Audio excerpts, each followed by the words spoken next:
जब 1990s का आगाज़ हुआ तब इंटरनेट एक खामोश जगह थी। एक टूल था रिसर्चर्स, इंजीनियर्स और यूनिवर्सिटीज़ के लिए। आधी से ज़्यादा दुनिया को तो पता भी नहीं था कि ये एग्जिस्ट करता है। ये एक प्योरली एकेडमिक, एक्सपेरिमेंटल और टेक्निकल चीज़ थी। लेकिन 1990s ने सब बदल दिया। ये वो दहाई थी जब इंटरनेट लैब से निकलकर हमारे लिविंग रूम्स तक आया, जब साइबर स्पेस ने एक एकेडमिक आइडिया को कमर्शियल रेवोल्यूशन की शक्ल दी। सालों तक यूनाइटेड स्टेट्स का इदारा नेशनल साइंस फाउंडेशन, जो कि NSF नेट के नाम से जाना जाता था, वो इंटरनेट को मैनेज और कंट्रोल कर रहा था। ये यूनिवर्सिटीज और रिसर्च सेंटर्स के दरमियान कनेक्शन की बैकबोन था। लेकिन 1995 में कुछ हिस्टोरिक होता है और नेशनल साइंस फाउंडेशन ये डिसाइड करती है कि अब NSF नेट को बंद करने और इंटरनेट के पूरे इंफ्रास्ट्रक्चर को प्राइवेट सेक्टर के हवाले करने का वक्त आ गया है। ये वो लम्हा था जिसे हम इंटरनेट की कमर्शियल ओपनिंग कह सकते हैं। अचानक से प्राइवेट कंपनीज इस काबिल हो गईं कि वो नेटवर्क्स बनाएं, वेबसाइट्स होस्ट करें और अपने सर्विसेज को ऑनलाइन बेचें। अब इंटरनेट एक गवर्नमेंट प्रोजेक्ट से इवॉल्व करके एक ग्लोबल मार्केट प्लेस की शक्ल इख्तियार कर रहा था। ऑलमोस्ट ओवरनाइट एंटरप्रेन्योर्स और इन्वेस्टर्स इस डिजिटल स्पेस में अपना अपना हिस्सा क्लेम करने की जिद्दोजहद में लग गए।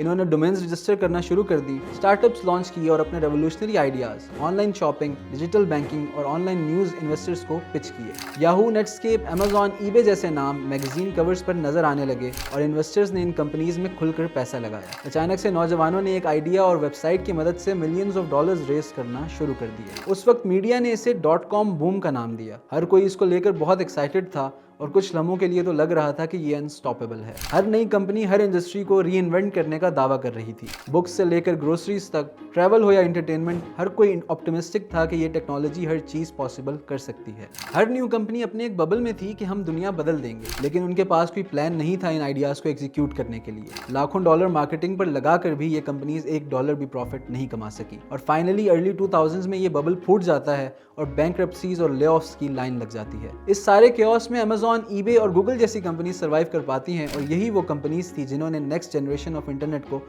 डिफाइन किया।